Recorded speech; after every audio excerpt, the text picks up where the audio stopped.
Hello everyone, welcome back to the Makisode YouTube channel. Today we want to work the ruffled flower together. It's a simple, I think one of the simplest flowers that anybody can work if you're a crocheter. All right, so to do that, we need to learn or work a simple technique we call the magic circle. The magic circle is great for so many different types of projects, as you will get to know as you go along. This magic circle is created this way. It's something similar to how you create your slip knot. However, in this case, this is your straggler, right? The beginning of the yarn is going to be on this side. So what you do is when you turn it this way, see that? Let me do it again. So you turn it this way, you create your circle goes, the straggler goes on the work, the work yarn, and then you hold it up there together like this.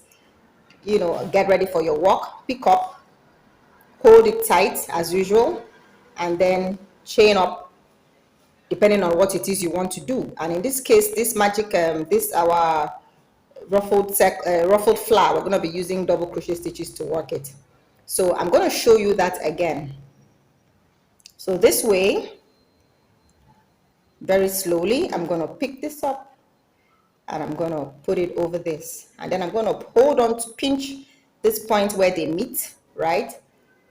Hold up my yarn. This is the yarn attached to my main yarn, which I'm going to be working with. You'll notice that this is a circle. It's a magic circle. So the smaller you make it, the better for you, So I'm just going to start my work immediately, which is picking up my loop.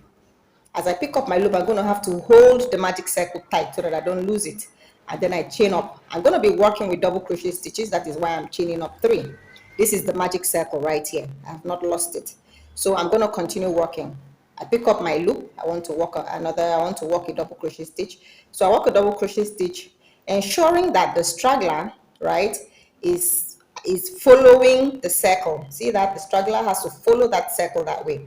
As I work, I wrap it around both of them, and then I create my double crochet stitch. Now for this flower, I'm going to be using the double crochet stitch. I'll chain 2, put in another double crochet stitch into the magic circle, chain 2, put in another double crochet stitch into the magic circle, chain 2. I'm going to be doing this with 30 double crochet stitches. 30 double crochet stitches. So far I have created 1, 2, and 3. So I'm going to continue until I have 30. So 4, 2 chains, 5. Okay, I need to close this up a bit. So I'm going to use the straggler. I'm going to hold on to the straggler to pull so that my circle reduces a bit and it's not too big for me to control. If you reduce it too much, you might lose it. So I have 1, 2, 3, 4. So 5, chain 2, 6, chain 2, 7, chain 2, 8, chain 2, 9, chain 2, 10, chain 2. See, that's the circle. Ensure that you don't lose it, right? Or lose it rather. 11, chain 2, 12, chain 2, 13, chain 2, 14, chain 2, 15, chain 2. I have 15 now. As you can see, if one wanted to stop here, you've created this very beautiful flower, but I want the flower to be really, really ruffled and really beautiful. So I'm going to continue until I have 30 double crochet stitches inside my magic circle. Do not forget that your straggler is going to be following you along. So you see my straggler is right there. I'm not forgetting it while I work. So I'll see you here when I have 30 double crochet stitches in the magic circle. Do not forget that you're going to be chaining 2 between every double crochet stitch. See you soon. Okay, so I just worked the 29th one, right? So I'm going to be getting ready to work my 30th double crochet stitch. And remember that we have to do the chain 2 before my final double crochet stitch. So that is done. I have 30 double crochet stitches in my magic circle, so I'm going to chain 2 before I slip stitch. You all remember how to slip stitch, right? So my top chain, that's where I'm going to insert my hook and then pull up my loop and bring out from everything. And then as usual, I am going to fasten off this way by chaining 1 and then allowing for thread to out here before I cut it off. Now I'm not going to cut this off because I have something else I want to show you. So I'm just going to pull out, just a bit, and then watch as I turn this work around and then hold on to my straggler and pull. See, I pull as tightly but gently so that you do not cut off your straggler, because you're going to be using it for something else. So this is the straggler I have pulled, and then this is the flower. Look at how fluffy this flower is, right? This is a very fluffy flower. There are different ways you can do this. This is actually the simplest. At this form, you have a flower. This flower measures. This is about 2 inches. 2 inches in diameter. 2 inches in diameter, so it can actually fit on anything. So for those of you who are making your headbands should be about maybe 5 inches wide, 4 to 5 inches wide. This will sit nicely on the headband. Now this straggler is what you're going to be using to sew it onto your this flower onto your band. So what you could do is open this up if you have if there are 2 different strands. But if they are not, I'm sure you may have learned how to separate your yarn so that you can have 2 different ropes to work with, right? So on that note, you're going to pick up one side of the thread, right? Thread it up. Let me show you how I'm going to do that. My needle should be somewhere here. Okay, there is it. It is.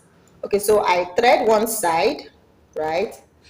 I thread one side. Now, because the 2 of them are coming out of the same place, I need one of them to be on the opposite side. So what I'm going to do is I just pick up one of the loops on this side, on the opposite side of the thread, right? This is the wrong side. Don't forget that all our work, we're going to be doing it on the wrong side.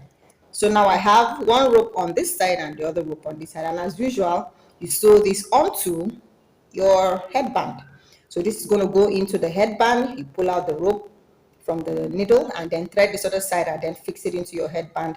Remember that you're fixing it onto the right side of your headband. So these stragglers are going to be coming out on the wrong side of your headband so that you're able to do what? To tie and not make your work look messy. This is for a small flower, right? Now, if you want this flower to be bigger, you can make it bigger. This time around, same way, yeah, but what you're going to be doing, remember that you have two chain spaces in between all of your double crochet stitches, right? So as usual, we chain up. We're going to be working with double crochet stitches as usual. So I chain up, right? I pick up my loop. I work my double crochet onto the double crochet from the previous row. Onto the double crochet from the previous row, I chain 2. Then I walk into the chain space. Look at that. Remember the 2 chains we did from the previous row. So I'm going to put a double crochet in there, and then that's a double crochet. I chain 2, double crochet on the double crochet from the previous row, chain 2, double crochet into the space from the previous row, chain 2, double crochet on the double crochet from the previous row, chain 2, double crochet into the chain 2 space from the previous row, chain 2. Don't forget that all your double crochets are going to be separated by chain 2. So double crochet into the double crochet from the previous row, chain 2, double crochet into the chain from the previous row. So I'm going to finish this up and then get back here to show you the result of what we have. Okay, so we're here close to the end of our second row, right? So you can see our last double crochet stitch is right inside the chain 2 space. So I'm going to continue working. So double crochet into the double crochet from the previous row, chain 2, double crochet into the chain space, chain 2, double crochet into the double crochet from previous row, chain 2, double crochet into the chain space, chain 2, double crochet into the double crochet from previous row, chain 2, double crochet into the chain space from previous row, chain 2. This is the end, so we're just going to slip stitch right here into our top, the top of that. All right, so this is a process of fattening off. Now look at that. Don't forget to don't lose the center of your flower. Look at how fluffy, the really fluffy and larger that this circle is. Now it is large enough, so it is fluffy enough. So even if you wanted to do some more rows, you may not necessarily have to be putting double crochet stitches into the chain spaces. You can just put double crochet stitches on the double crochet stitch from the previous row, chain 2, and continue like that. You still have it looking this fluffy. Look at that. This is the fluff we're looking for on the sides of the flower. All right, so this you place on your, place that on your headband. See, it's bigger. Place it, if it's not a headband, you can place it on your cap, on your beanie. It still makes a very fine addition. All right, now something else I want to tell us. Do you know that you can actually include a nice bead up there? See that center, that hole, that little hole? You can cover it with this.